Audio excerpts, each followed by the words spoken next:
Welcome to my humble little office. My name is R. Keith Andrews. I am a spiritual guide and paranormal adept. The journey continues today on October 25th, 2024 at approximately 4:30 p.m. PST. Now, I've returned to this world for one primary purpose, and that is to remind people that working together, we can make this a better world for virtually everybody. I build myself as a spiritual guide because the tools I offer are the exact same tools I personally use in my day-to-day life. And the philosophies of life I talk about are the exact same philosophies I personally use to guide virtually every movement I make.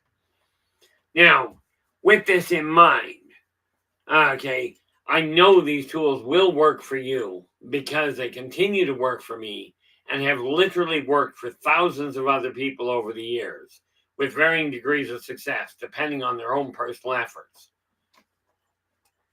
Now, today we are going to be taking a look at spirit manifestations, specifically walk-ins.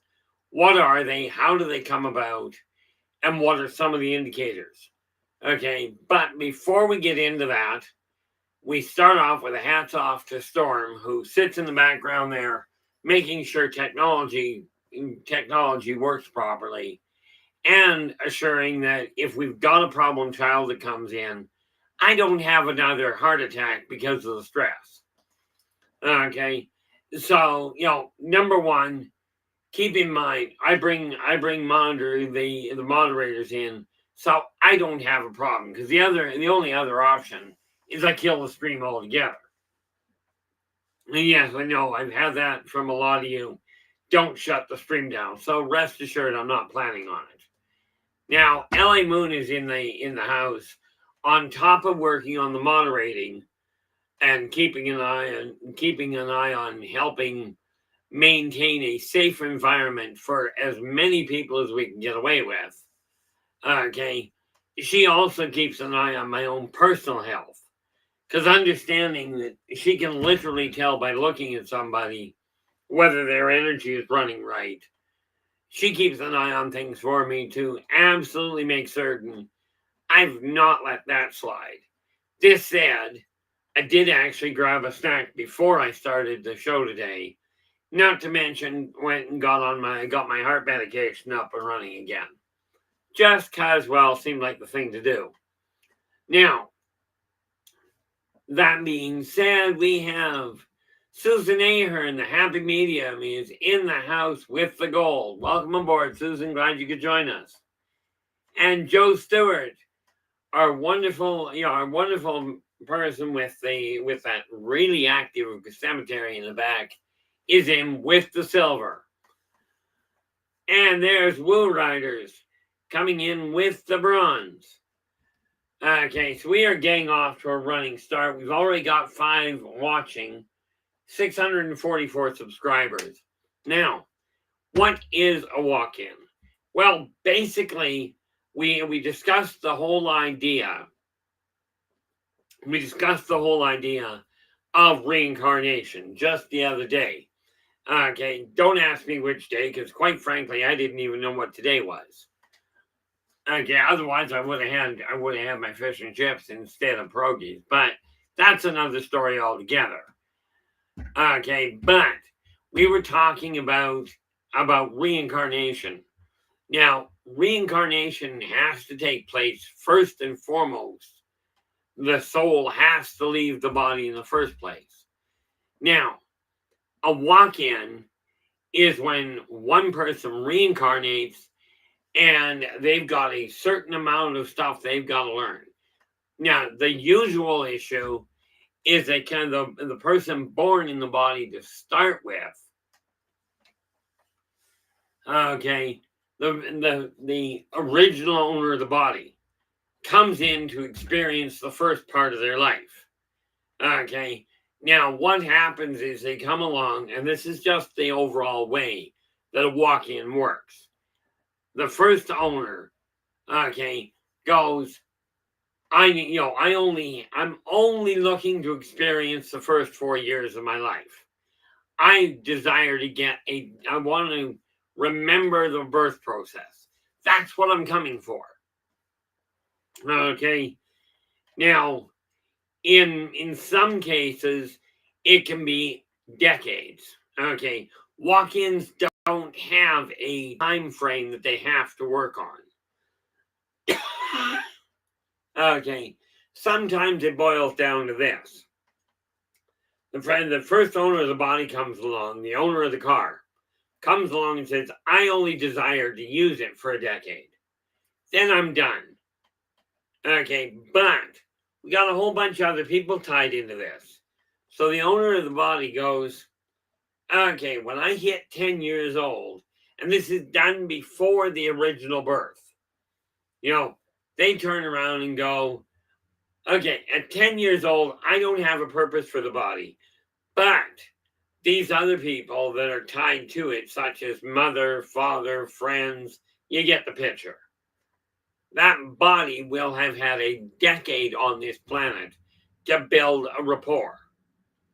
Okay, so the original body, the original soul goes, at 10 years old, I'm out of here.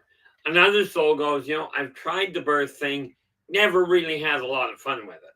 So I'm going to bypass that. I'll take the body over and move, and I'll carry on from there. It's basically a question of swapping drivers. Now, I know that sounds absolutely bizarre, but I've seen it firsthand with people.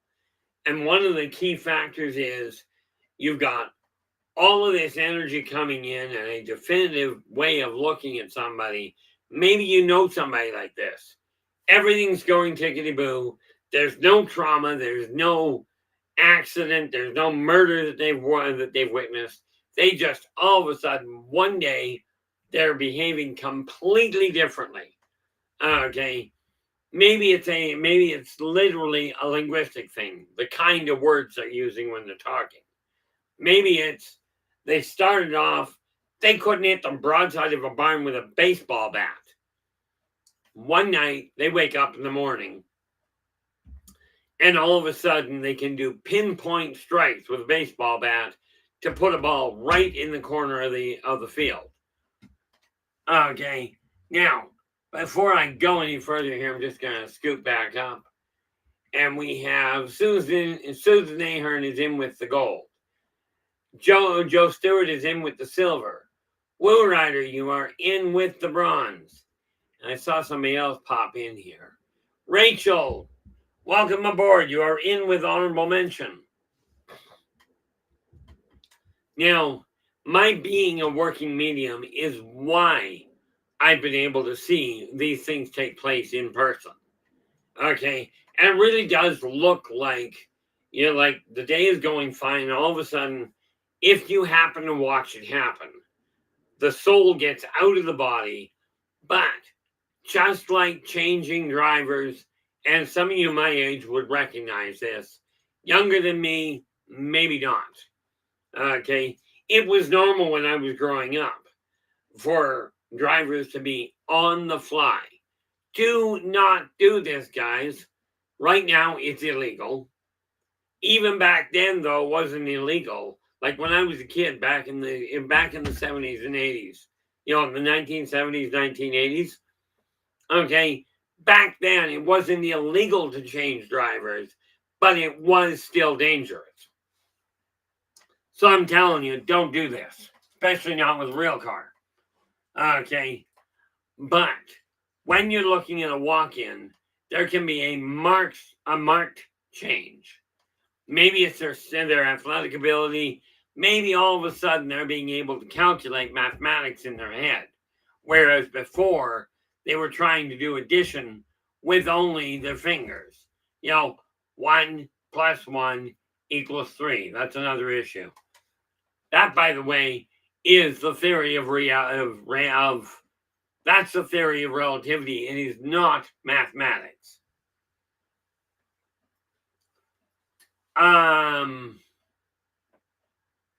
I think you lost me there, LA. What, pray tell, is a Chinese fire drill?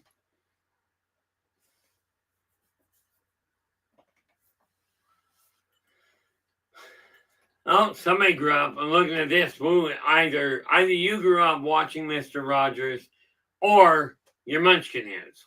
And I don't even know if Mr. Rogers is on anymore. Hey, Keith, I can explain the Chinese fire drill for you. Oh, okay. Okay. Chinese fire drill is what you have when you have a car full of kids and they stop at a stoplight. They all get out of the car, run around the car like idiots, and then jump back in the car before the light changes. Oh, okay. Yeah, we tried that when I was a kid. You get out of the car and Dad drops off. Yeah, you know. yeah. Lynn and her sisters used to do that to their mom. Ah, So, well, that explains that. yep. So there you go. There's a little more information for you. Well, I do appreciate that. You're As welcome. as my father used to say, it's a bad day if you can't learn something new.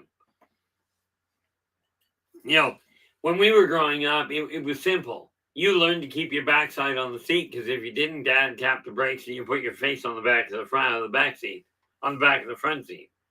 Learned really quick this was a bad idea. Nowadays, they call that abusive.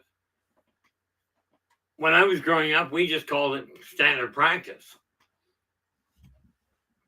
You know, but a walk in, what happens is the new person walks in, all of a sudden, there is a massive shift.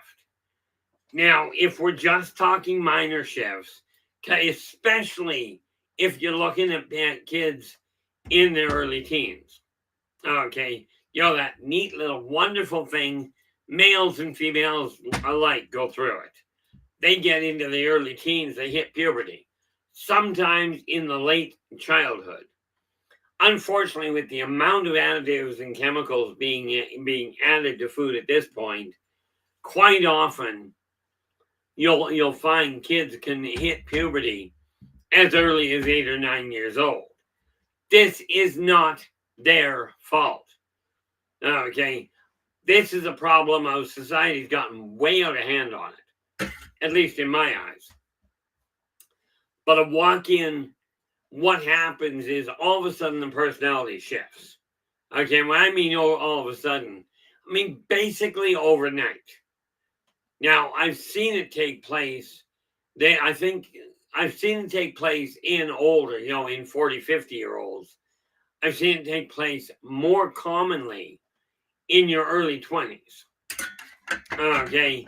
But it literally boils down to already done the birth canal thing, already had the experience of, having my diapers filled every day, right? Or multiple times a day. So I'm just not doing that this time. I'm just going to come in as a body, into an all reactive body. Understanding that body has already got a repertoire of experiences it's gone through.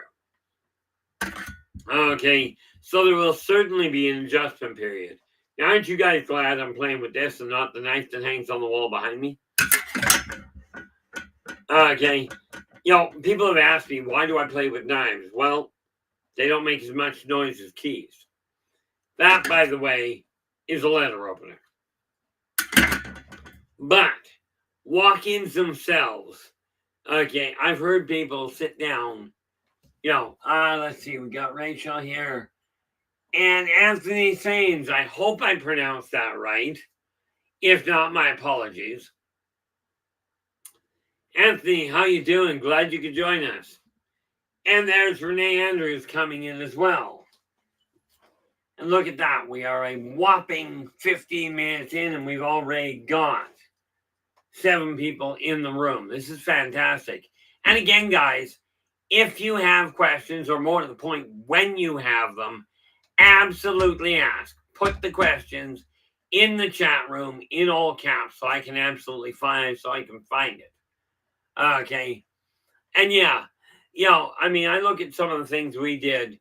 The kids today go, well, we can't do that. That's not safe. I'll tell you, when I was growing up, now you guys undoubtedly know what a zip line is. Okay. My idea, my generation's idea of a zip line was as follows. Now understand, it varied from one family to the next. But in my family's case, we had this massive tree hanging where the branches hung out over a 300-foot cliff. Okay, Now, here's the kicker to it. We tied a thick rope, and I'm guessing the thing, at least to my hands at the time, the rope would have been about that big around. Okay, and about the size of a softball or of a hardball around. Tied a knot in the end of it, and then what you would do is you'd run towards the cliff, right, and the rope is hanging right there. So you grab hold of the rope, you'd swing out in the air over the precipice, come around the other side, and land on the deck. Land on the ground. Now, here's the kicker. You're running towards a 300-foot drop and leaping into the air. Okay, this was our idea of a zip line. Jump in the air, catch hold. Your safety rope was a knot that was like the size of a softball on the end of the rope. So you jump into the air, grab the rope, hope you grabbed hold tight enough. If you didn't, you had a knot at the end of it, just in case. Okay, so you had a secondary chance to catch. Here's the kicker to it. If you missed, now that was your safety harness, that knot. Your safety net was a whole pile of living branches that would hopefully break your fall. And you'll notice the term break before you hit the rocky crag at the bottom end. Okay, that was what we called a zip line. There was none of this idea of, let's have harnesses. Now, understand, if you've got a kid born today, okay, or even a decade ago, the idea of a zip line, you go out and you put on the harness and you slide down this long rope, okay, but you're locked into a harness with all kinds of safety mountaineering gear put there to make sure you're okay. Walk-in takes place, and what does the kid do? Goes out there, takes one look at the harness, and goes, yeah, that ain't gonna work. Takes his belt off, slaps it along the wire, grabs hold of the belt with both hands, and kicks off and slides down. The only thing holding him is his hands. Okay, that's it. That is the same. Now, this is just one of those extreme cases. You don't see many kids coming in on a walk-in to experience an old-fashioned zip line.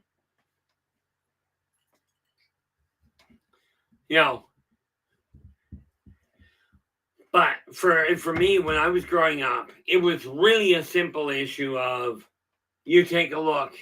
Yeah, Susan goes, tasting food is an easy flag. Absolutely. You've got a kid that just loves, just got a kid that just absolutely hates his vegetables. I'm not sure, but I think that's just the standard child at this point. All of a sudden, they hit 13 years old and bang, they are craving vegetables and they don't want much to do with meat. Susan is absolutely right. This is a pretty clear marker that you may have a walk-in on your hands. But understand, just because you're dealing with a walk-in does not mean you're dealing with somebody new. The dominant body, what you've been witness to all along, is still the person you're dealing with. It's just a different driver. Okay, now that can get you in trouble, certainly. But what we got to remember with a walk-in is they've chosen to come in and gotten agreement from the other people around them to come in as a walk-in and tie off the rest of that life, including what was set in motion in the first 10 or 13 years, whatever it happens to be. Okay, so there is that aspect of it. The other thing you may find happen, I've seen it happen occasionally, is a child comes in and all they're doing is going, hey, look, I died before I was ready. There's way too many questions for my family. So I'm not coming in to stay because that'll cause a problem. But can I borrow that body for the first, for a couple of years here, just to let the family know that I'm okay? Then I'll give it back to you, and you can carry on. Again, this is an agreement that is made in what many people call purgatory. So hopefully this is making sense. Okay. One of the neat little things with walk-ins is, frankly, much as they are not common, they are very clearly more common than you might think. They certainly happen a lot more frequently than you're likely expecting.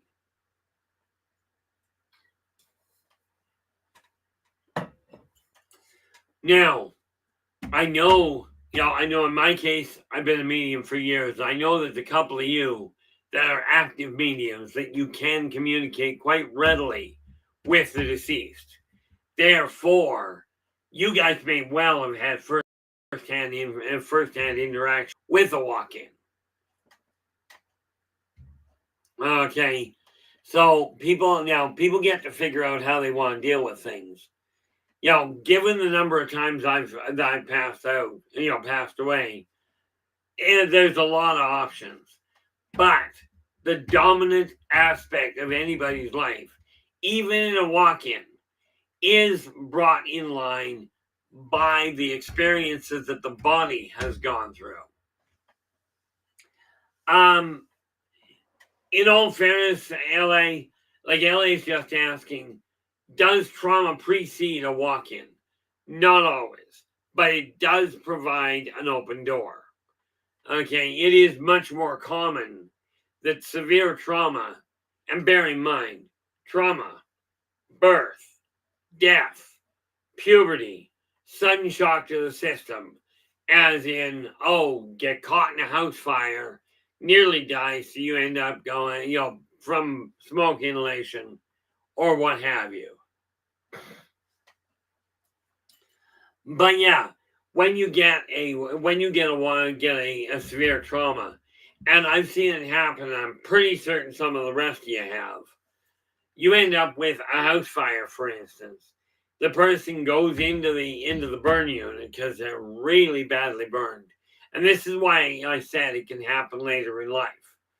Okay, but they go, I'm not going through this through the trauma of healing. I'm not interested in it. And somebody else goes, you've got a neat little life set up here. I'll deal with the pain of the recovery. We'll just the transfer is simple. In a case like that, the person that was there when the car got burned, okay, drops into a coma. Doctors and family are going, oh, we think we're going to lose him. Let's say our goodbyes, etc. Okay, and then all of a sudden the eyes open, and the person and the body that was burned is now behaving a little differently. Well, this is because the individual that became the walk-in comes in and says, okay, I'm going to take care of the body from here on out. And then you move forward. This can provide absolute severe changes, but understand, on their own, these changes we're talking about are not indicative of a walk-in. Okay, now some people it will happen. They're going through school, and you've gone into university, you're following a certain path, and then all of a sudden you stop and go, I'm not going that way, I'm going that direction. My brother was a prime example of somebody that did this without being a walk-in. Okay, he got 3 years into a 4-year bachelor's degree in chemistry, stumbled across computers in the last year, dumped his chemistry degree, and went into computer programming. Okay, but I know for an absolute certainty, this was just an issue of him going, No, I'm going down this other road.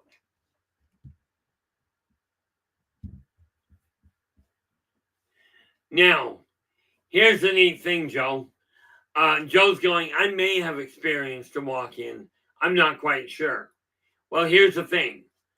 The reality of it from my experience, in all fairness, Joe, is you wouldn't know if you were a walk-in in all likelihood. You may know. Okay, some people do. But the telltale marker is what the people around you actually see. They're the ones that will notice a diametric shift in the personality.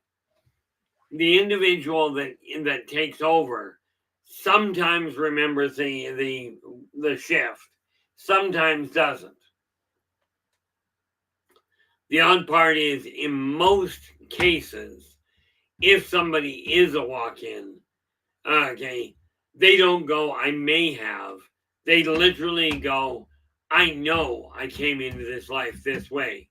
But the reality of it is that the people that are really going to be able to tell if you're a walk-in are the people around you, specifically parents, siblings, or really, really close friends. They are the most likely to spot it. Okay, sometimes it'll be a coworker or a boss. But understand something very important. Whether somebody is a walk-in or a first-time owner, okay, they are still equally valuable. And again, and this does apply to all of you, okay, this funny little sign here, okay, every one of you, whether you're a first-time owner or a walk-in, I am worth it. If you haven't done it already, get that on your fridge freezer. By the way, if you're going to put it on your fridge freezer, I recommend you put it on that you write it on paper, not on wood. Oh, there we go. Rachel's just going, I met someone who said she was a walk-in. And, now that person may well have been told, they may have come aware of it by a number of reasons. I will not tell somebody they aren't. Okay. But there are some pretty clear-cut complications. Here we are. Cal, now I hope I'm pronouncing this right, but welcome aboard there. I'm hoping that your name is pronounced Cowlin Collins.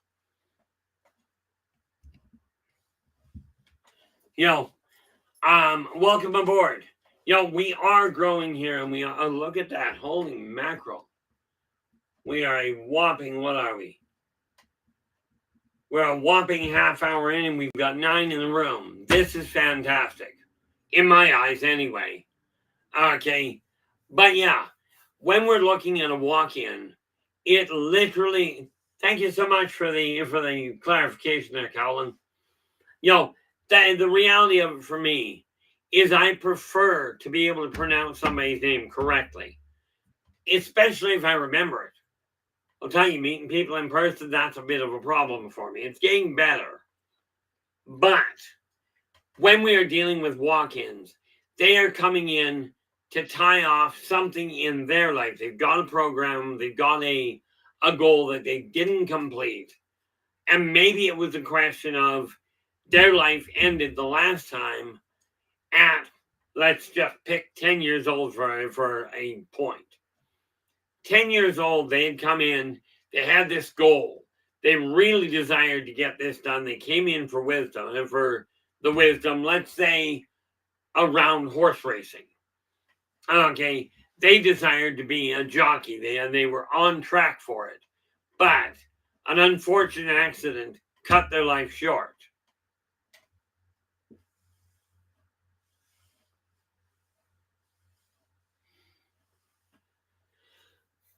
And so what happens is they die early, and they go, wait a minute, I desire to experience this. So it's a quick transition quite often. And what they'll do is they'll track down somebody else and go, I'm looking for a body. You know, not I'm trying to take one over. Just I died before I could get this. Okay. I desire to gain this wisdom. Does anybody have a body available at that age bracket that I can? Now, come up to the speed of, okay, this person's going, I'm stuck in a private school and I'm not having any good time with it. This wasn't what I was thinking it was going to be. So I'm ready to bail. I'm 10 years old right now. You desire it. No problem. I'll swap off. And all of a sudden you got this kid that was literally going through a private prep school, all of a sudden showing an extreme interest in horses. Okay. This is one of the possible transitional points.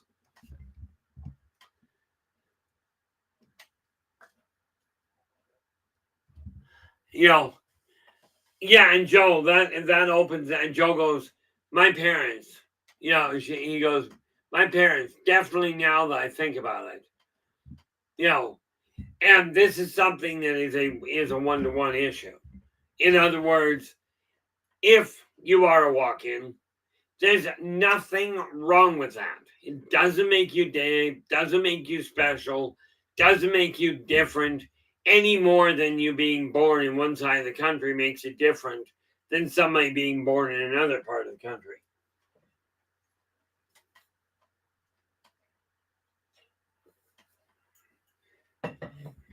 Now, what we have to remember is that walk-ins come in for their own guide, and because they've got something they require. Okay, and Rachel's just added in here. Where are we? Jump back a bit. Left a book I stuck in between in the booth in a booth seat purposely while having lunch with my cousin. Didn't know why, but felt I needed to. Ended up being for a waitress who was the walk-in. Yeah, and this is one of those issues where you do something on instinct. Oh, that's a good question there, Susan. Susan Ahern is asking, entity attachment versus walk-in. A walk-in is a voluntary driver swap, where the original the original soul goes, yeah, I'm done, I'm good. You can take the car. It's kind of like turning your car over to a kid or to a friend because you don't have a use for it. And I'm talking a physical car. My own car, my personal car, is now paid off. Okay, I could, if I chose to, turn it over and sign it off to somebody else. Same thing. Same thing can happen with a walk-in. The original owner goes, I don't require the body anymore. Here you go. Now, here's where this idea of an entity attachment comes in. Okay. Here's where an entity attachment comes in. Picture, if you will, the original owner driving a pickup. And then you end up, as you're driving slowly through a crowd of people, somebody dives into the back of the truck. Okay. And now they don't do anything. They're just in the back of the truck. But they're saying, hey, can you make a left here? I just need a lift to get over here. This is old-fashioned hitchhiking. Okay. When I was growing up, we had a simple issue. If the car was stationary, nobody could move the car until the weight was transferred into the vehicle. If the vehicle was moving slowly, you could come and go as you please. So an entity attachment, sometimes all they're trying to do is hitch a ride to another location. Okay. And it may well be on the etheric level, they're completely lost and have no idea where they're trying to get to. So they grab it and they hitch a ride. Now, you can have a problem with an attachment deciding, no, I actually like the way this handles, so I'm going to try and evict the driver. This is not, well, technically it's a walk-in, but it's usually referred to as a murder, spiritually speaking. Okay, a hostile takeover, if you will. So we are looking, these are all things that can happen if you're lucky enough to be able to see the dead. And honestly, there are parts of me that look at it going, not necessarily what I'm actually looking forward to. But, you can have a walk-in, which is a voluntary exchange, an entity attachment, meaning a soul from somewhere hops onto your vehicle and hangs on. Sometimes giving directions, sometimes you just feel like you got somebody there, but you're not getting a threat. And then you've got the hostile takeover. And this is where some of the psychics I know of can evict an attachment. Because then they step in and go, okay, you're not allowed to be here. Kind of like you have people in an aircraft and, you've got the sky marshal up there that goes, nope, sorry, you're not staying on board. We're going to evict you. Thing with an eviction notice, as in the response to a hostile takeover, is that when that eviction notice happens, it's none too pleasant for the would-be hijacker. Okay, can be a little disconcerting for the original owner. But you only get a sky marshal or a spirit marshal, if you will, coming in when requested. They don't automatically do it. And this is why, like I said, I will answer certain questions in private that I will not answer on air. Now, do understand something. Another obvious change that may indicate a walk-in is everything's going tickety-boo. You're going to church on a regular basis, and one day you wake up going, I'm done. I'm not going anymore. Because the person that came in is going, I'm not listening to this. And I'm just not going to. So all of a sudden, the kid becomes adamant and not going. It's just one of those neat little situations where you have a definitive change in personality and tolerance levels, this sort of thing. Hopefully this is making sense. Okay, and come to think of it, what do I got here?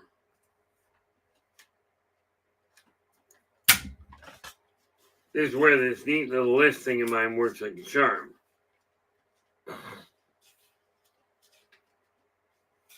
Because I'm just thinking,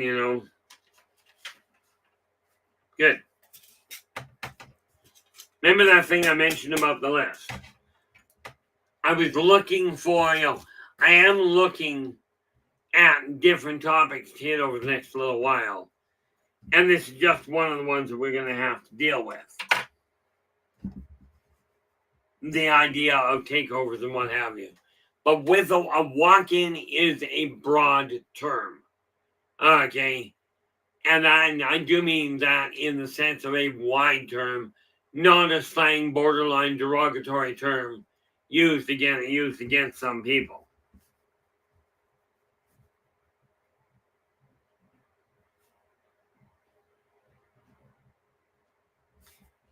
I'm just making a note for myself. And again, guys, if there is a topic from any field, essentially, that you would like to look into, absolutely give me a heads up. Make a request. I cannot stress that enough. Well, yeah, I really can't. Okay. But what we are looking at is a change in the world that individual is going through. Because you got to remember, yes, the change can cause all kinds of questions on the part of the parents or on the part of loved ones around the person, or even coworkers. Gee, do I ever gotta be careful? I get a kick out of it. It used to be I couldn't see my glasses right here. Okay, that close I couldn't see them. Now I can see them across the desk.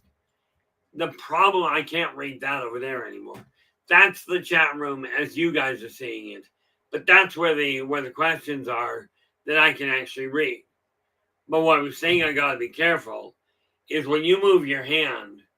Okay, now I don't know about with the video, but if you take your own hand and you move it, most people will track the hand fine. I see both a shock wave in front of it and the drag behind it and the echo. Okay, a walk-in is a wonderful thing because the first little problem you run into that the walk-in runs into is, okay, let's do an assessment and figure out where we are in our life. Now understand, every person that has this kind of wake up is not necessarily a walk-in. Okay, if your child or you have suffered severe trauma and ended up in a coma, okay, the odds are very good that you're going to spend a few days at the very least trying to recalibrate your life, trying to get that data tree back in place.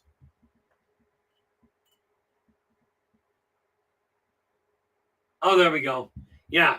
Susan goes, I knew a person who drunk and in blackout that completely changed everything about himself.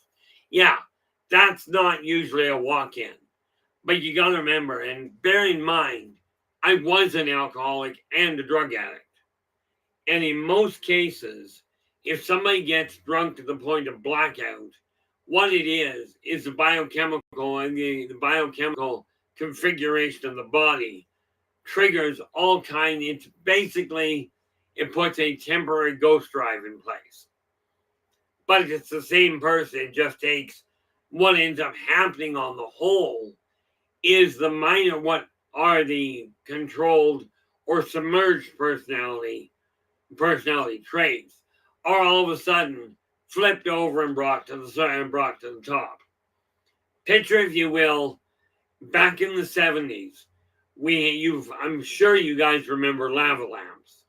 Well, a couple of years after lava lamps kind of lost their appeal, there was another little thing where it was a rectangular box, worked the same way, but you took it and you flipped it over.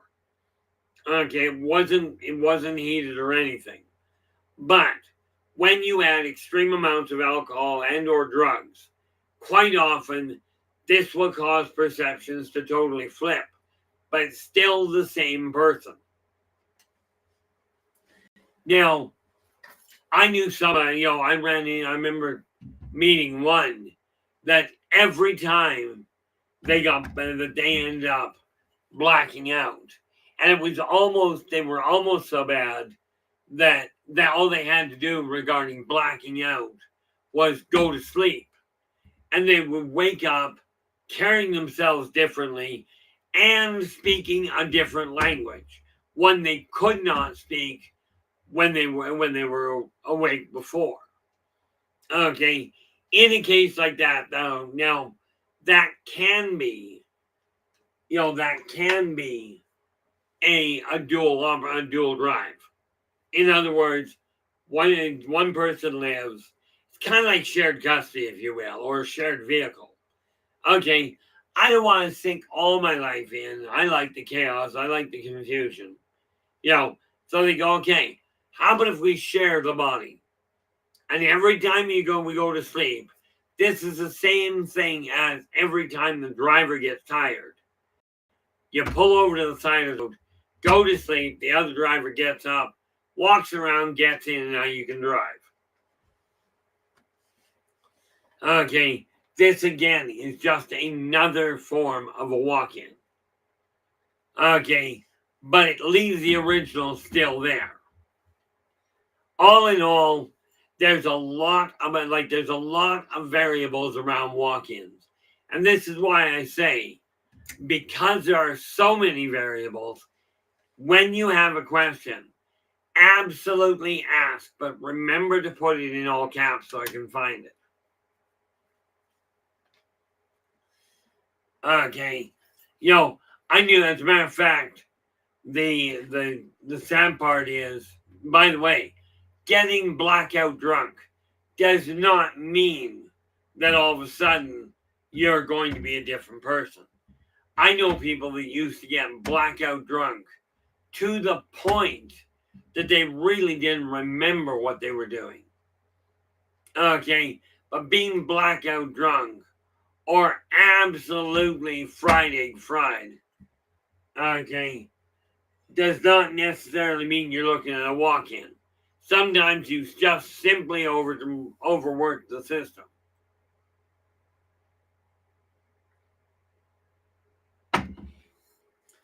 Now, when we're dealing with walk-ins, okay, no, hate to tell you this, guys, they are not, they are not extremely common. Okay, I can't even begin to give you an idea about what the percentages would be. I just don't have the data, and I'm not about to guess about it. But I will tell you, they are not a common occurrence. Okay, again, a lot of people will go, "Oh, that person, that's got to be a walk-in because they're completely different." Okay, that is not always the case. I've seen people that were really tolerant, and all of a sudden they were pushed too far, and bang! Instead of being passive, they're all of a sudden vocally aggressive. It's not that they all of a sudden change their personality, or they're all of a sudden on drugs or on alcohol. It's just they are finally at a point where the BS that they've been dealing with all their life is no longer acceptable. Okay, so hopefully that makes sense. And again, you got to remember, everybody has the same propensity. Okay, this issue of you reach the limit of your ability to tolerate, and all of a sudden your mouth goes into gear. I don't know if I've told you about this before, guys, but I lay odds, yes. For me, it's never a question of am I going to put my other foot. It's how am I going to get the third one in there without actually breaking teeth.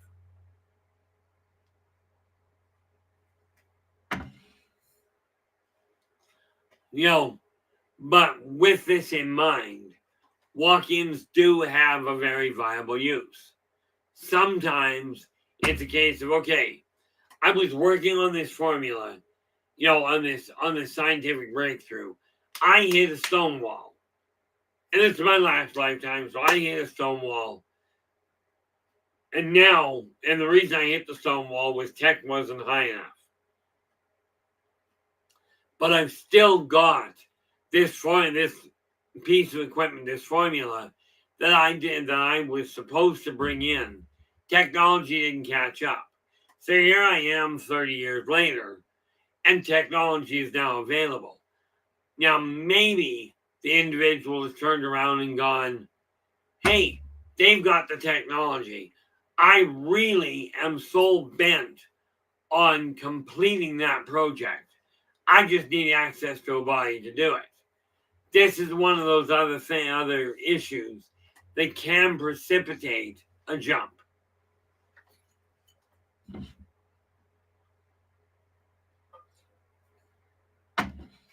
Now, neat part, and this is again, and we'll go back to Joe Stewart here, because Joe and I both have the same tendency. Okay, we both keep a journal.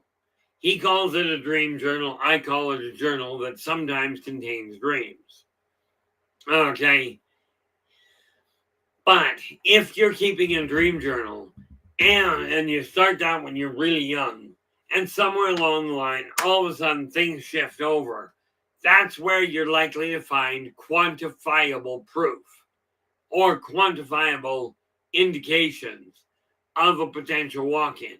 because all of a sudden the speech pattern and the writing tendency will shift.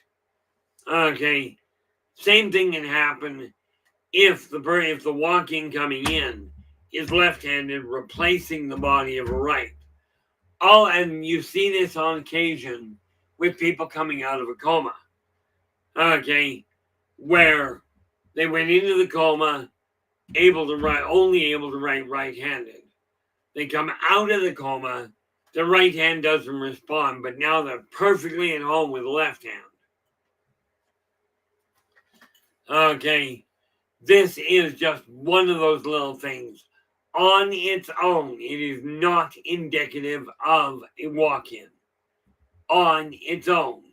But it is a potential marker. And when you start getting a whole pile of these individual markers happening at the same time, you may well be working with a walk-in.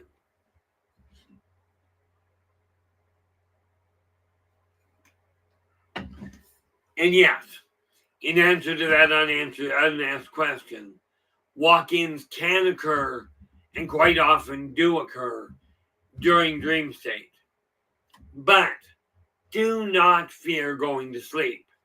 A walk-in cannot happen without the soul's actual permission. And badgering somebody into taking the body over is not acceptable. Here's the thing. In the case of a hijack, what ends up happening is spiritual warriors. And I'd lay odds that there's a couple of you in the room that actually see yourself as a spiritual warrior.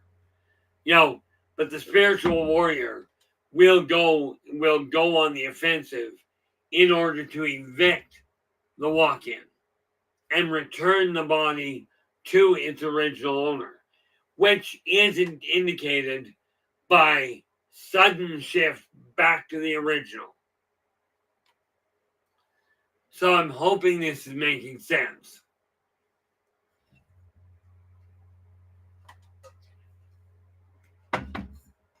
Now, if only I could remember if I could gain access to the ability to draw like I used to. And when I'm talking used to, I'm talking like 300-400 years back. I actually have to take a look at my notes to figure out when. But walk-ins bring a whole new set of skills. Okay, they will do their best to operate the old skills at the same time. But walk-ins can bring entire new skill sets, entire new likes and dislikes, and simply have a rough template of what that physical body was going through originally. Okay, I remember one walk-in that I ran into, okay, where he was in an abusive home. Okay, and the kid he was not able to fight, etc., which meant he was getting beaten daily.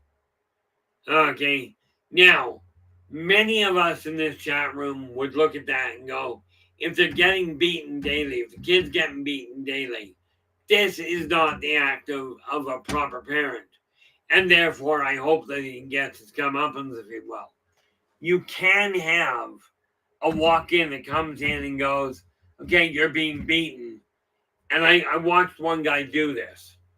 He stepped in right as the father was getting ready to beat on the little brother again. Bear in mind, this other individual knew about the assaults. So he steps in. The original owner gets into the back seat so he can see what's going on, but doesn't control it. And then the walk-in turns around, blocks the next shot, and retaliates.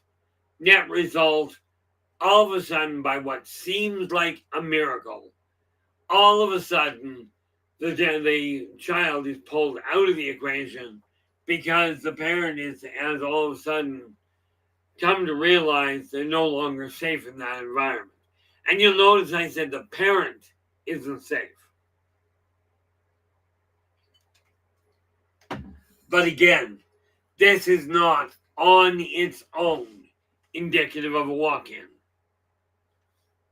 Okay. This is just one of those other things. And this is why when like I've listened to some readers go, I can tell you 100% if you're a walk-in or if you're not.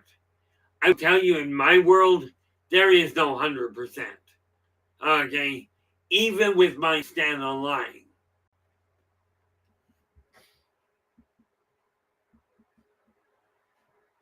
Well, thank you. Thank you for joining us there, Colin. Really appreciate it. I do look forward to seeing you again. Thank you so much. Do have a good night. The reality is, I know, I ramble on occasion. So I know 2 hours tolerating me. I have trouble tolerating me for 2 hours. So, with that in mind, we get a number. I was actually looking at it today. And yes, I do agree. You know, I certainly came into this world as a teacher. Now, there's a whole lot more to it. I will tell you, when I got into grade 8, I was tutoring grade 2s. Okay. When I about the same age, I was teaching Sunday school to children as well. Like I was teaching people, kids about the Bible. I've been a teacher most of my life, even before I got into kindergarten. Okay, I was already studying life cycles of dinosaurs and teaching my younger brother about their life cycles. Okay, and this is why I say I came back here again to try and to do my best to remind you that working together, we can make this a better world for virtually everybody. The thing you got to realize is where we're dealing with walk-ins. They are not an extremely common occurrence. Okay, now you may feel different. You may feel like you don't connect to this world, and rest assured, I can relate to that all too well. But the fact you don't relate to this world does not, in and of itself, make you a walk-in. Okay, what it makes you is, and I really hate to call it to use this term, but what it makes you is a terrible four-letter word: normal. Okay, so many people I run into today are absolutely disillusioned with the way the world is working.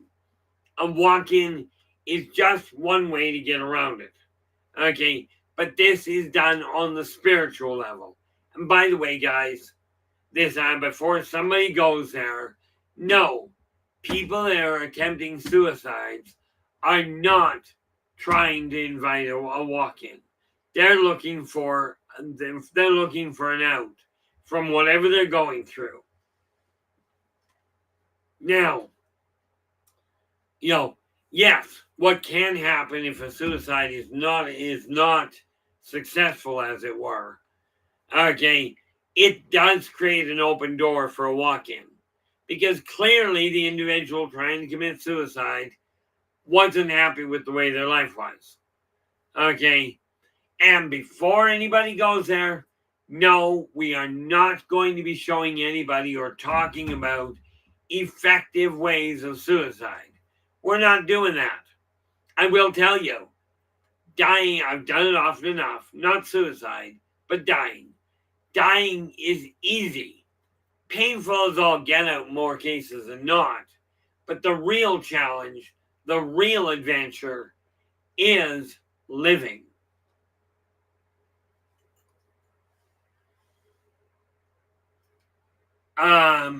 Ellie's going, can a walk-in happen with an unliving? I'm guessing that's a typo. The frank answer is it can, but usually it results in a disaster. Okay, because that's kind of like,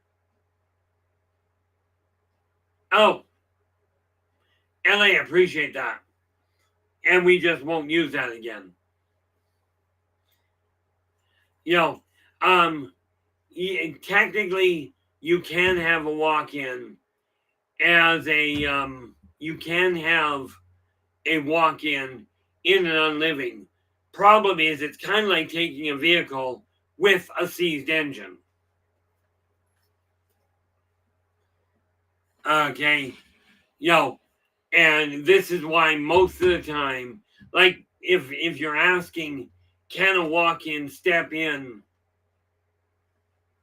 Oh, there we are. Well, there's an interesting trick, and I can understand it, so there's no problem there. If a walk-in steps into an unliving body, it's kind of like getting into a car with a seized engine. Not many walk-ins know how to restart the engine. Or for that matter, loosen up the joints, depending on how long. So you step into an already seized vehicle, and doing anything from that can be a problem.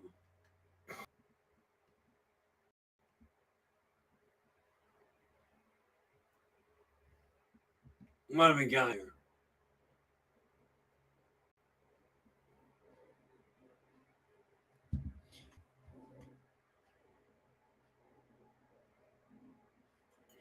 Yeah, no, I certainly don't mind that at all there, LA.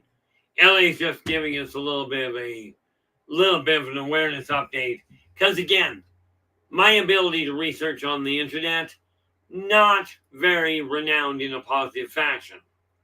So there are certain things that we just avoid.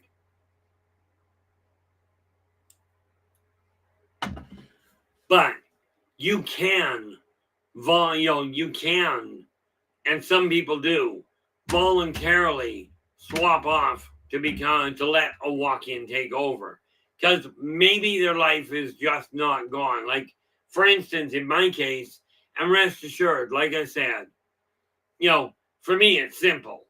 I'm here, I've got to this stage. Would have been nice if I'd gotten to this stage, if I'd arrived here about 60 years ago.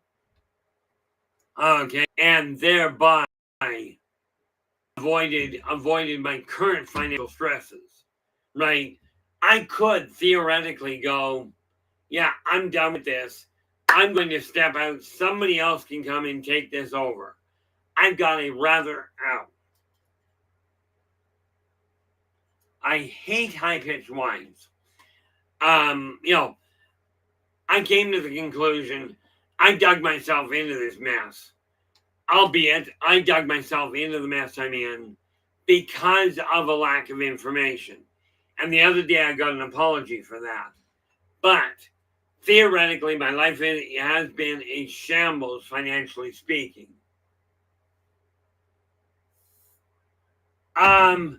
Susan Ahern is asking, is there a limit to swapping out for one body? The answer is ultimately not that I'm aware of. Okay. I've seen, I can't see why there would be, because it's a voluntary hand over the car. Okay, ultimately speaking. So, no, there's no added stress. Swapping drivers, moving with a walk-in, swapping souls does not cause any additional damage to the body or any additional wear and tear.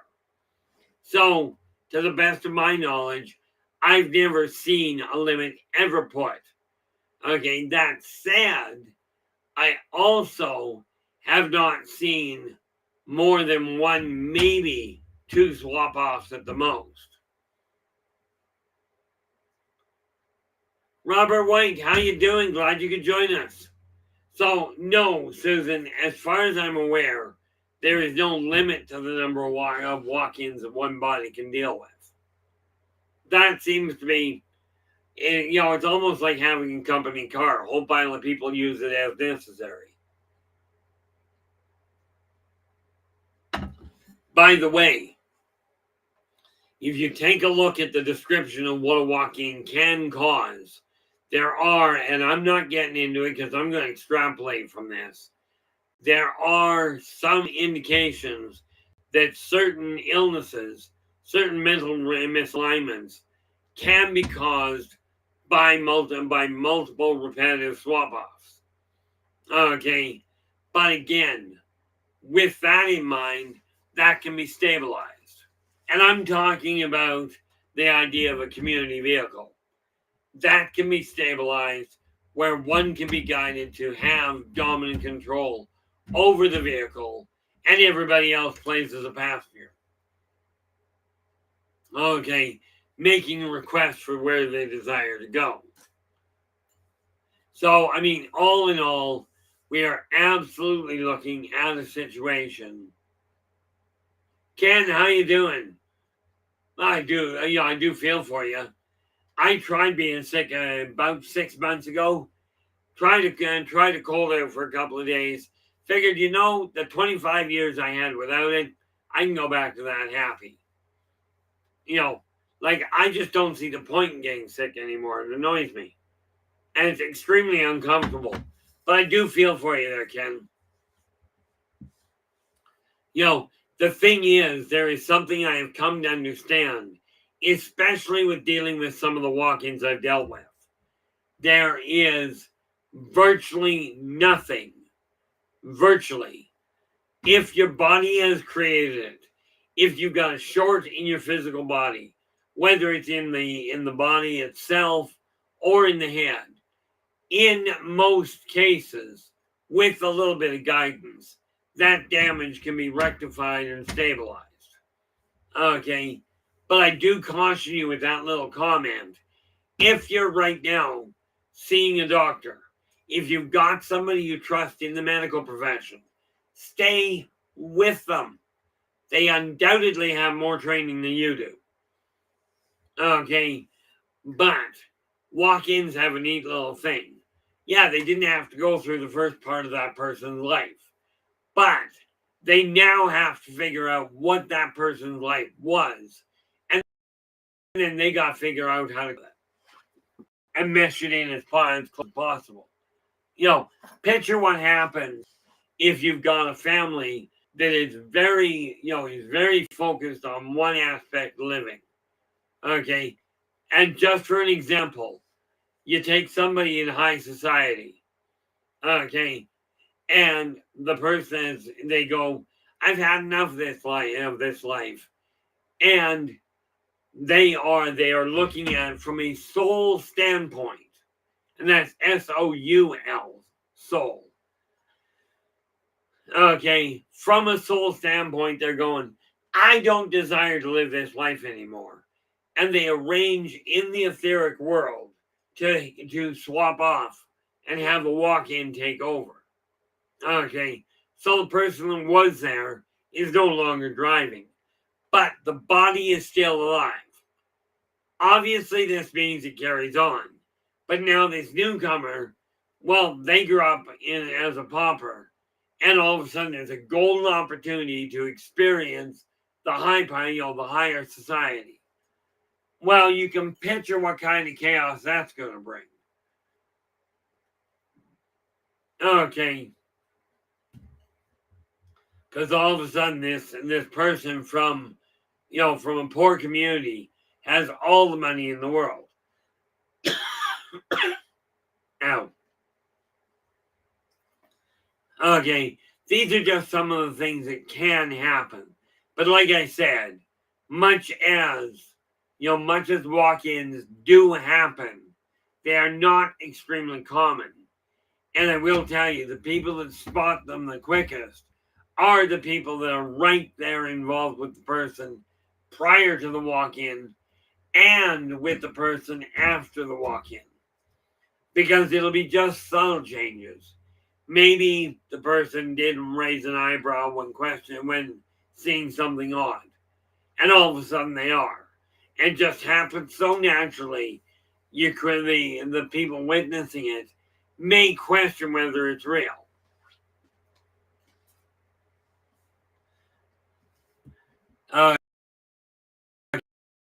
Okay, what are we looking at here? Is walk-ins are as normal as just simply going, I've been driving this older vehicle. I no longer desire to have this one. It works fine, but I don't desire it. So you put it aside, you walk over, get a new body, get a new vehicle, or you trade off with somebody. Oh, you like the old the old 1957 Chevy. I'm driving a 2024 Oldsmobile. And you desire a new vehicle. I like the old 57. How about if we swap drivers? Okay, this is a mutual walk-in.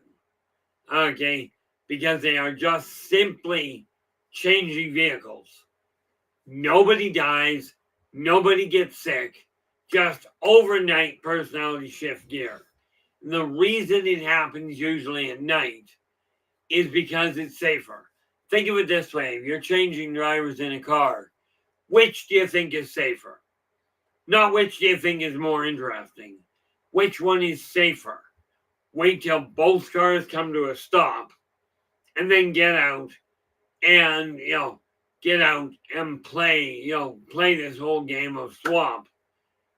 Walk to the other vehicle, get in. When you wake up, carry on. Or is it safer while the two of you are walking down the street to each get out of your body, swap over to take the other body, okay, and in all likelihood suffer the effects of a faceplant? Which one's safer in your eyes? I know in my eyes what it is, because, well, frankly, we used to change seats all the time in vehicles. Okay, way back in the 70s when I was a kid, this was just a normal thing.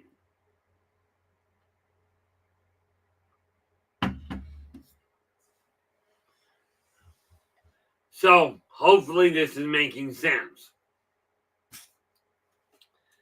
And again, guys, when we're looking at this, okay, it really is one of these issues that we're talking about sometimes a voluntary, sometimes it's just a question of way too much trauma, usually caused by a pretty severe accident.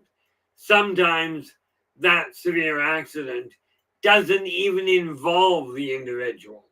Like, for instance, maybe the trauma was a child is sitting there, set everything up with the parents that they were going to be a family, and this child was going to be raised by these two parents into to adulthood. And they had this contract, that's the way it was going to be. But because of circumstances, because of choices that the parent made, both mom and dad get killed. Okay, that child may choose to walk and permit a child walk in to take over, because that child is going to catch up with two parents. Okay, it's just another one of those neat options. As you can see, there are a staggering number of possibilities regarding how a walk-in can happen.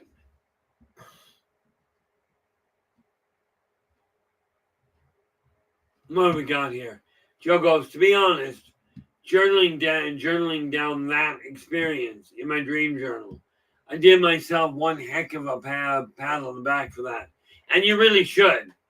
The neat part there, Joe, is in a couple of years when you look back through it, okay, like when the memory has faded a bit, and you go back through that journal, okay, back through that dream description, you may find you remember other bits and pieces that went with it, okay, that you didn't recall at the time. This is one of the things I'm doing right now, is doing a complete soul analysis to figure out where things went sideways and how to correct them, if you will.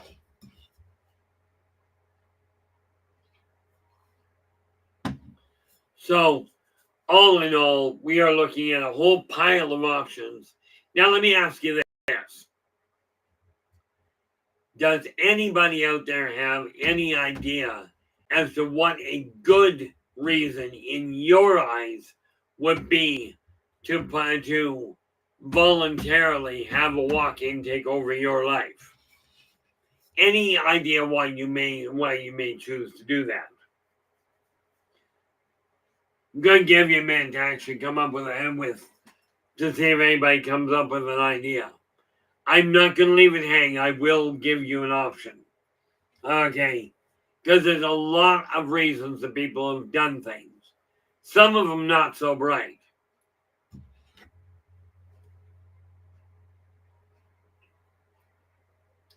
It's funny, a lot of people fear death. But I met one chap on the other side that it's kind of death for him. Correction. Death for her was kind of a, what would you call it? Well, she was a thrill seeker. Right. So what would happen is she literally, and this is not death as in the ferryman. This is a lady, and I'll use the term lady just because I can't be bothered coming up with a whole pile of others. But what she would do is watch what people were up to. And if they were on the verge of dying, especially if they were on the verge of dying in an horrific accident, okay, this woman would turn around and go, hey, here, we'll pull you out. You sit over there. You don't have to go through the trauma of dying.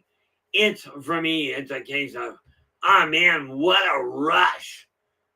So they jump into the body just before it hits the wall. Now, understand, we are talking about a soul. Okay? And it's just for them the same idea of going, hey, I want to ride the roller coaster. When I was back in 92, I was down in Knott's Berry Farm, and they had a roller coaster there called the Corkscrew. Okay. Now, personally, I enjoy roller coasters, providing they don't go around and around and around and around. That makes me ill. Okay. But this woman, she literally lived, well, that's the wrong word, probably. Okay. She thoroughly enjoyed the shock of passing in any number of ways. From a D&D standpoint, I swear this kid was a kender. Well, I haven't tried that one before. Oh, look, you're about to get electrocuted. This is not going to end well for you. But hey, let me take the wheel because I want to feel this. And, you get all kinds of people on the other side. Same as you get on this side. Okay, so it really boils down to an issue of what are you aiming to experience? What are you looking forward to? Walk-ins simply provide an extra option. They provide a way for people to actually turn around and experience something new.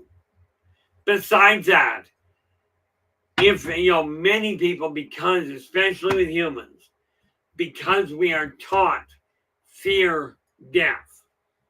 Okay, many humans don't want to go through that. Okay, I used to see people walking, like the few times I have managed to be in a hospital. Okay, it's gotten real bad over the last little while here, so I don't go. But it's amazing how many people will actually swap off, to just simply experience that sensation of having the heart stabilized. I.e., I'm going to hang around down in the operating room and wait for the heart to give out. I'm going to take over so I can feel that shock. Okay. To them, it's along the same lines of rubbing your feet on the floor to create a static charge and then touching the metal chair. Okay. Same idea. But you got to remember, for a spirit, an electric shock will cause a tingling sensation, sometimes pretty severe, but it won't do any damage to the heart for obvious reasons.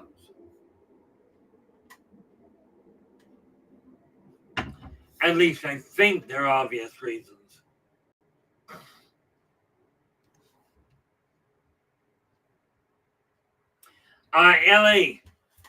LA's asking, can a soul opt out when the soul contract is not fulfilled due to someone else's failure to follow through? Yes. The answer there is they definitely can. And again, this provides an open door for a walk-in. This is what I was referring to about a kid and two parents going, we agree to raise this kid all the way into their senior years, and then we'll step out. But because of the accident, because somebody else took the parents out of the equation, that child can turn around and go, well, I'm not going to end up making this one work. It's like if you're playing chess with somebody, you can concede and say, this game didn't work. I'm not going to win this game. Okay, same can happen in numerous of games. In this world, when we're talking about walk-ins and souls and all of that, this is the literal game of life.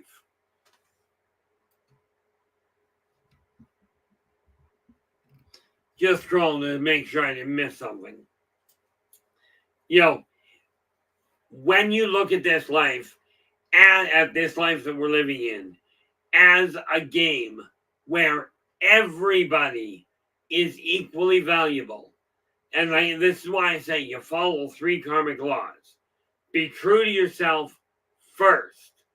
Do unto others as you desire them to do unto you. Energy out, energy in. When you choose to live your life with those 3 laws in mind, okay, yes, you can look at the fact that circumstances no longer permit you to do that. Not the least of which, let's say it wasn't due to somebody else's fault.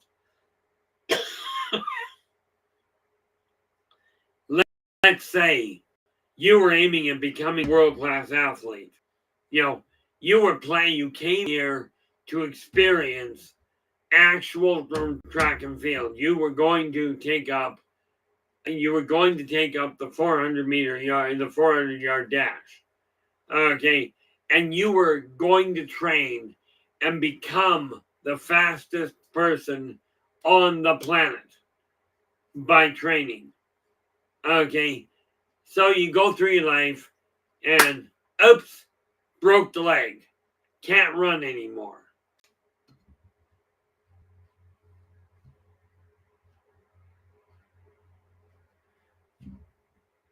Yeah, Joe's going, the only regret I have is finding out how the truck got there to begin with.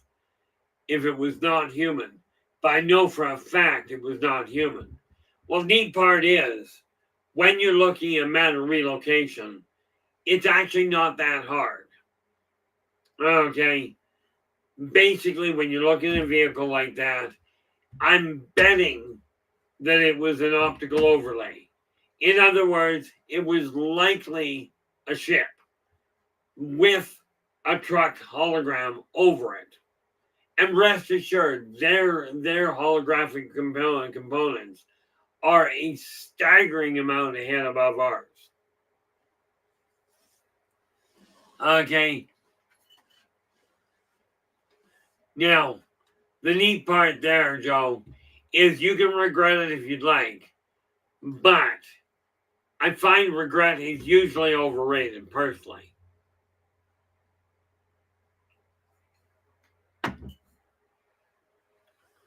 One of the things we got to remember here is any option in life that you have, you're the one that has dominant control over it. Once in a while, yes, there will be an attempted carjacking. Okay, where a spare will come in and go, I want that individual's body. And not in a polite fashion. Not in an enjoyable fashion. Okay, I have already myself intercepted. Well, let's see. I helped intercept 2 actual off-world abductions, and a couple of other major complications where I interrupted things that were going a little south. Simply by going, that's not going to happen here. Okay, but understand whatever's going on in your life, you came in here to gain wisdom. Now, most of us do not recall all the little things we came in to experience. Clearly, I came in to experience something, and I really wish that I had paid attention early on. But I found out just the other day. Okay, I had a visit from my mom, my dad, and my two oldest brothers, and my grandmother. Now, let us understand something very important here. All five of those people are physically deceased. Okay, due to various different medical concerns. However, they came back and went, okay, this is what you're facing. This is why you weren't taught what you required. And this is what we're doing to try and help. Because, yes, the deceased will come back and help if you permit them to. Okay? Honestly, my dad's been gone since 2016. Okay? One brother disappeared in 2012. In 2012. Dad went in 2016, mom in 2019, and my older brother, my eldest brother, went in 2022. Okay, so I've lost most of my living family. And I'll tell you, I was ready to walk away from the rest of them. But I had a couple of people come in and go, wait a minute, walking out at this point doesn't add up. Here's what we're going to do to help. Now, understand that could be facilitated by a walk-in. I do know that I've talked to a few people that have facilitated walk-ins because it was the easiest way to deal with problems. Okay. Can happen with a soul contract there. If soul contract is made, everything's going tickety-boo, and then you realize, somebody goes, wait a minute, I don't have time anymore to be able to fulfill that part of the contract. Let's do an addendum while we're alive. Okay. And this is essentially what I did with mine. Okay. Not a walk-in by any means. But with these five people coming to me the other day and going, this is the situation you're facing. We're kind of responsible for it for these reasons. So let's help you get back on track. And again, guys, if you've run into a snag where your life has gone into a corner and you can't see a way around it, absolutely ask. Yes, I realize we are dealing with walk-ins right now. Okay, but if you've got a question, drop me a line. Okay, at the link at the top of the chat, you'll find Buy Me a Coffee / any of the books that I've got written. Okay, or you can get a hold of me regarding consulting. But in case you hadn't noticed by the number of times it's happened, okay, if it's an unknown number, and especially if it happens to be a 1-800 number, 1-877, 1-866, that sort of thing, odds are I'm not picking it up. Okay, I know the people I have to talk to, so I just don't go there. But absolutely, if you've got a question, and you do desire time with me, drop me a line, let me know, and we will set something in motion. Okay, the nice part about it is I literally, where it comes to the consulting, much as I've been paid $2,600, actually in excess of $2,600 an hour, I only charge $80. $20 for 15 minutes. But this is not because I do walk-ins. I don't come into your life and straighten it out. All I do is I come into your life and on request go, here's where your problem is. Here's what I see as a solution. Now you get to get up and make it happen. with a walk-in, it's usually a case of situations have gotten extremely bad, and the individual, the original driver, just doesn't know how to cope.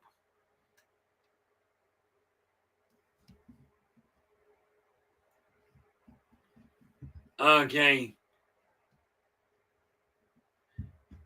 Oh, that was cute.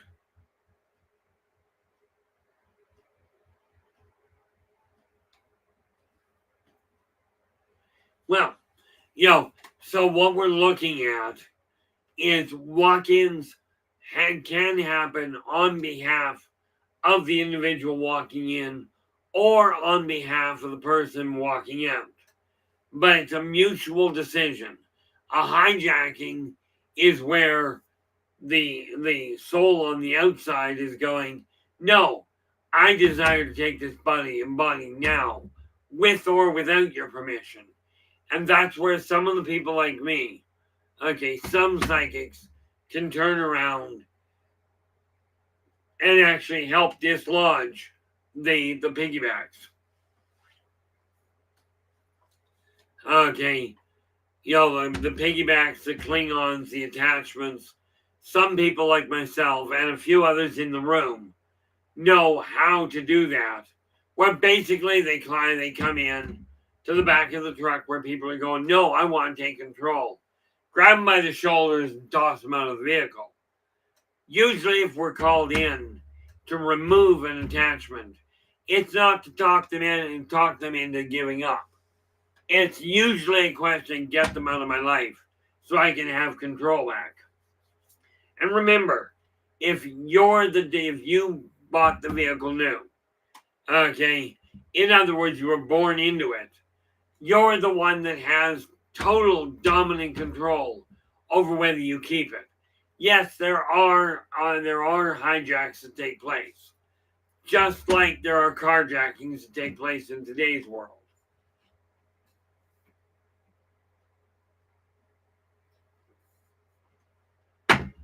All in all, the saying is the truth is stranger than fiction. Rest assured, in my life, that is all too real of a situation. I love when that happens.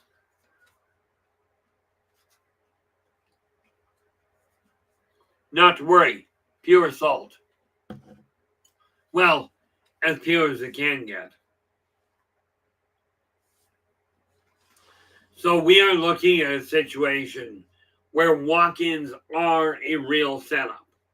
Okay, they are not as common as most people think, but they are very real. Now, if you think, no, I think the 5 pots of coffee I had today, LA, was actually a good idea. It was more than enough. I had 2 pots at home, but the coffee at the coffee shop I went to, they make their coffee 4 times as strong as mine. So I had a pot of coffee there making 4, plus the 2 I had at home making 6. I think I probably had enough coffee. Although it's not a bad idea. This is why I've got water. And I'll probably get something to eat as soon as I get off dinner, off the stream. Right. But I'll take my time with that and see what happens. Then I do appreciate you watching out for it. Because Lord knows I overlook that on occasion. One of the biggest things, I do have Coke in my fridge right now. But here's the neat thing that I found with Coke. Go online, you can find your own methods. I did find Coca-Cola, the original, works beautifully as a toilet bowl cleaner. Works better than some of the store-bought ones. Some of the ones made that are theoretically made for it. But I do know I've already drank, and probably a bad idea, and this is why I didn't bring it down this time. Okay. That that part might not be a bad idea. I do have 2 Gatorade in the fridge right now. You know, walk-ins are a simple setup. Sometimes they come in, it can be instigated by either side. Well, that's just it. You know, LA goes clean as a whistle inside and out. You know, one thing I found with Coca-Cola is if you've got coins, okay, and I am literally meaning standard change from the bank. You've got older coins that are really looking dull, soak them in Coca-Cola.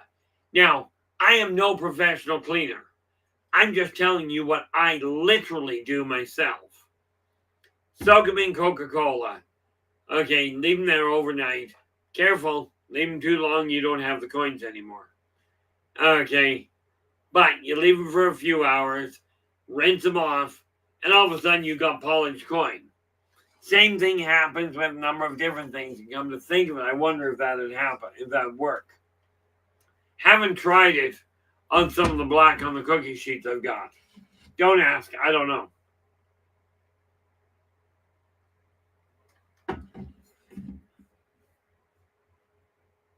Oh, okay. The fact that you're concerned, this is usually my hint to say, okay, I will be right back. This is what I mean by it. Rely on the LA to actually deal with that.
And we are back. And like I said, LA, it was Gatorade or something like that. Okay. In this case, Powerade.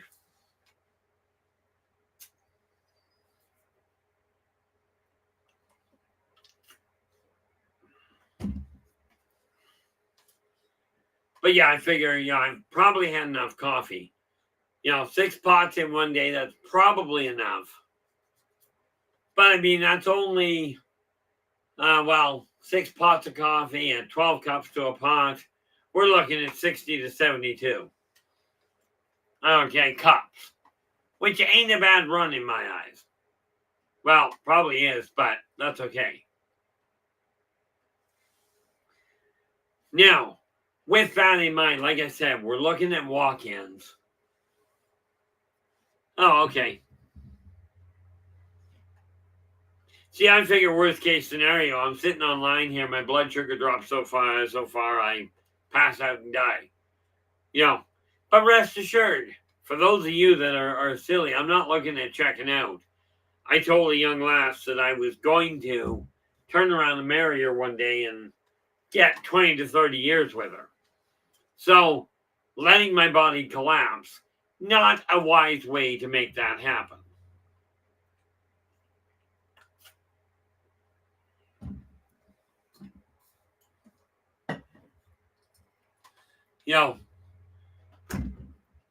Well, that worked out wrong. One of the things that you'll find, and I goes, not on my watch, you're not. Well, there's a neat trick there, LA. Just close your eyes, you won't see it. And if you believe that, I got a bridge in the middle of the Atlantic Ocean that's just fantastic.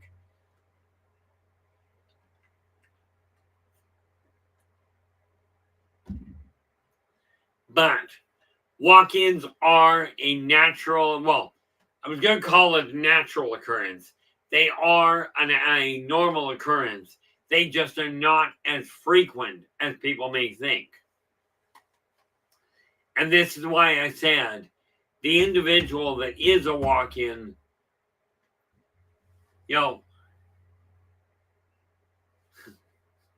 Robert goes, not allowed to do that while I'm watching either. The sad part here, guys, is I know people that actually watch, and this is why I just don't get it.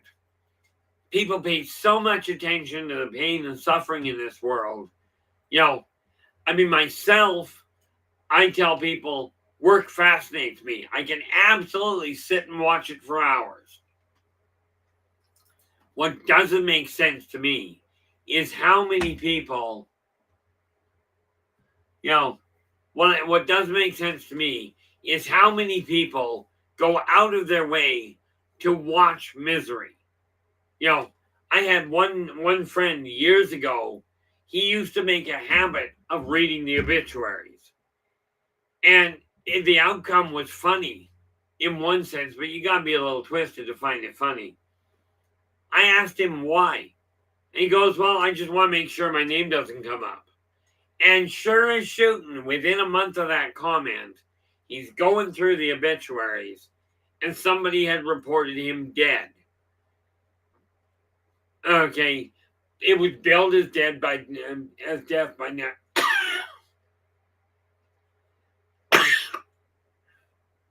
it was billed as death by natural causes. But he's looking at this newspaper going, they got the address, they got the name, they got the age, they got all the siblings and all the family members all listed. I'm not dead. I looked at him and I said, no kidding. So it took him a few months to get it straightened out. Right. But, I look at the number of people that are doing things that watch the most bizarre setups. Walk-ins are an interesting batch, especially if you can get a hold of them when they're on the other side. Most people that are actually a walk-in, most don't realize they're a walk-in. They just don't notice. Okay, and the few that do, the massive majority. Oh, LA goes, I think it's mostly narcissism that acts like that. Yeah. I look at it going, you might be right. Thing with a narcissist is it's all about them. Okay, well, I encourage all of you to look at your life as a positive narcissist, meaning be true to yourself first, but do unto others as you desire them to do unto you. And remember, energy out, energy in. Meaning, simply put, whatever you focus on, that's what you're stacking the deck in favor of experiencing. Sometimes we have such a bad run on things, which is usually where severe trauma, usually by an accident, causes somebody to go, I can't fulfill what I came here to do, so I'm going to start over. I'm going to go get another body and restart the game. Remember, In a lot of ways, life itself is a game. It is what you make it. And as Kenny Rogers in the song The Gambler put it, every hand, every lifestyle is a winner. Every lifestyle is a loser. It's up to you to figure out what your strengths are. Or failing that, talk to somebody that knows you or has come to interact with you and get them to help figure out what your strengths are and just what you can do to actually move things in a positive fashion. But running into a walk-in, okay, don't do that. Usually a walk-in, well, if it's cooler, it's usually not bad. Running into a walk-in freezer, I'm telling you, I've done it. Don't. Floor is way too slippery. But walk-ins are one of these situations that are a tool if your life has reached a certain point. Okay, and I mean your soul's life. Because you got to remember, the big thing with a walk-in is the body does not die, which means all the people left attached to it still have that key component in their life. Okay, which means their life doesn't get put on hold. The other option that sometimes happens with a walk-in that precipitates a walk-in is you've been trying to do something you've been trying to help somebody fulfill a contract you made with them. But for whatever reason, you don't personally have the skill set. So you're looking at it going, I can't make this happen. I've done most of what I was aiming for, but this thing that I was coming here to help make happen, I don't have the tools. Now, remember what I told you about we don't always have the tools necessary. In a case like that, the soul of the original owner goes, I don't have the tools to help this protege succeed where they're supposed to. So found another driver. He's got the tools. And he or she agrees to come in, take over the life, and thereby spend the next several years or weeks or whatever is necessary to bring the other person up to speed. Okay, as I said, the aspect of a walk-in can be simply a beneficial tool. And thanks for the heads up there, LA. We are down to a 13-minute run. You know, the nice part about it when we look at it. Oh, okay. Going 107 to 13, that makes sense. I'm going, how did that work out? My math was just completely off track. Walk-ins, there are some souls that literally they spend their in-between time being walk-ins for other people until they get things organized. You know, like let's say you're going like in the real world. LA, the answer is absolutely yes. LA's asking, can an alien life force be a walk-in? Absolutely yes. Number one, first rule of thumb, alien life force is ultimately not functionally possible. Okay, because what you're actually looking at, the same soul that operates an alien body, okay, is the same one or the same type, if you will, that operates a human body or an Arborian or or an Elfid or for that matter an elemental. Okay, like a holic. They are the same life form.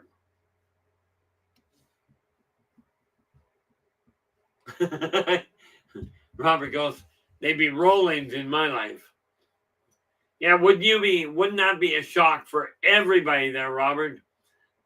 You're sitting there very quietly, you've got the situation you've got.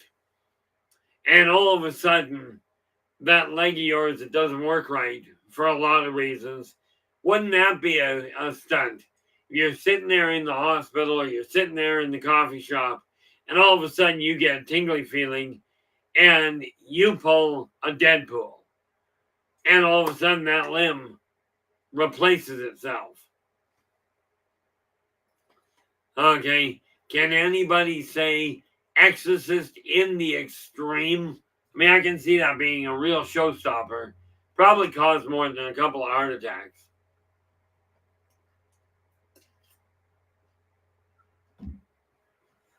But you know, Robert, even thinking like that does show you've got does show you've got a great sense of humor. And given what you've been through, that is absolutely fantastic. You know, I mean, I get a kick out of some of what I've seen.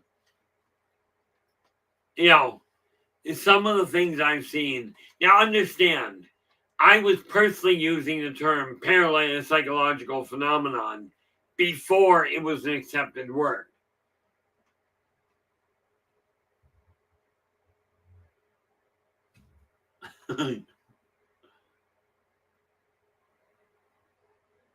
Yeah, Robert goes, or the takeover stands with 1.5 legs. Yep. You know, I mean, there are so many possibilities. We could go down a very twisted, very colorful direction here. I'm thinking that'd be an odd way of looking at it. But hey, what the heck? I'm all for odd on occasion. Thing we've got to realize as a society is when the paranormal happens so frequently that it becomes the normal. This is why I say my life is more science fiction than anything else. Walk-ins are great people, okay? And there are a number of spirits over there that will act as a walk-in, you know, while they're aiming at getting things together. One of the obvious ones, yeah, I know likelihood, probably. Especially with some of the conversations that we've had in person. Some of the ways the conversations, you know, I'll tell you, I was working with a group of traveling psychics, and it was phenomenal. Some of the conversations we'd have, nobody knew what we were saying, because nobody made a full sentence, you know, but we all understood where the conversation was going. And some of the conversations can get really twisted. Okay, but in this chat room, you know, we do our best to make sure this is a safe place for everybody. And as Storm was saying just before we came online, we really don't get that many problem children in here anymore. Okay, and that is literally because not only does Storm do a phenomenal job, but I've seen some people, I saw it happen one day, shortly after my heart attack. We ended up with a couple of days with a troll coming in. And all he did was he goes, man, what a bunch of trolls. Almost everybody in the chat room jumped on him, you know, metaphorically speaking, essentially telling him he wasn't welcome. And before I could do anything, this was actually before Storm came into the equation. But before I could do anything, the guy bailed. You know, the important factor here is this: walk-ins have a purpose. Okay, but a walk-in is a voluntary driver change. A carry on, a cling on, a hang on, whatever you will.